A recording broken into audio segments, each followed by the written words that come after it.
முக்கியமான அசைன்மெண்ட் இருந்தா மட்டும்தான் அவன் வெளியில வருவான். மற்ற நேரத்தில் அவன் எங்க இருப்பான், என்ன பண்ணுவான்னு யாருக்குமே தெரியாது. அவனுக்கு எந்த ஒரு டீமும் கிடையாது.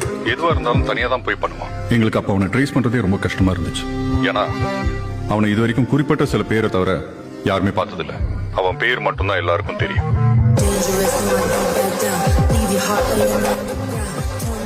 அவன் பாதம் சிறுசா இருந்தாலும் அவன் எடுத்துக்கிட்ட பாதை பெருசா இருந்தது.